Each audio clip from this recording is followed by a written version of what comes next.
Greetings to all my dear students. So dear students, in my previous video I had talked about finite and non-finite verbs. So if you have not gone through with that video of mine, so just go below in the description box. There you will find a link. Just click on that link and watch that video too. And don't forget to subscribe my channel, that is Learn with Cheshta Malwani. And for today we will going to talk about conversion from finite to non-finite verbs.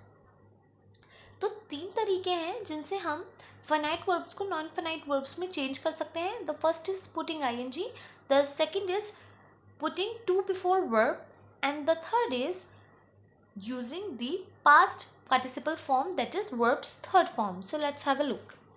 Ring, ringing, swim, swimming, sleep, slept, play, to play, bring, to bring, love, loving, read, to read, sing,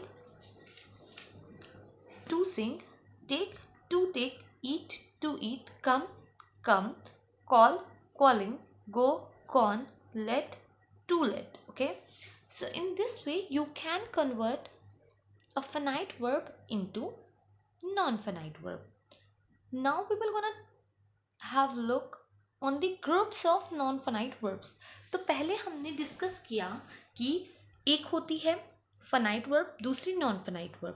अब हम ये देखते हैं कि जो non finite verb है, finite verb तो खत्म हो गई. अब नॉन फाइनाइट वर्ब में जो ग्रुप्स हैं वो कितने ग्रुप्स हैं और कैसे उनका यूज होता है हमारी इंग्लिश ग्रामर में. There are three groups of non finite verbs.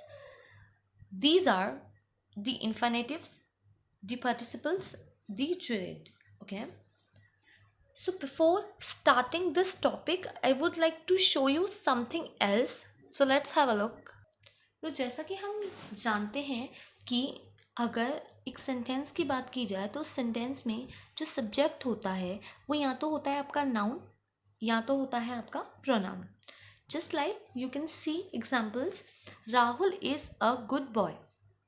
In this sentence जो राहुल है वो किस टाइप का सब्जेक्ट है? That is name of a person, that is proper noun, और वो नाउन है. In second sentence if you can see carefully, he is my friend.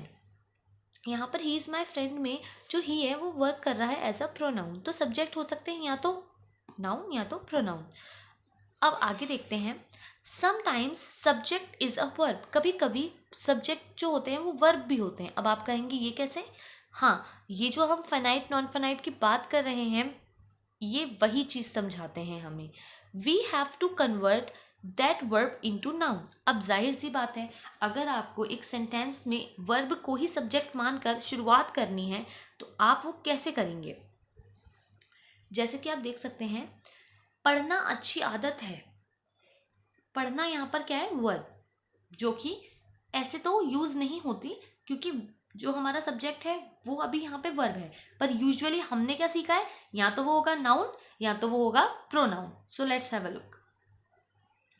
But as we know that in a sentence subject will be either noun और pronoun. जैसा कि मैंने आपको भी बताया कि जैसा कि हम जानते ही हैं कि या तो सब्जेक्ट आपका नाउन होगा या तो प्रोनाउन होगा.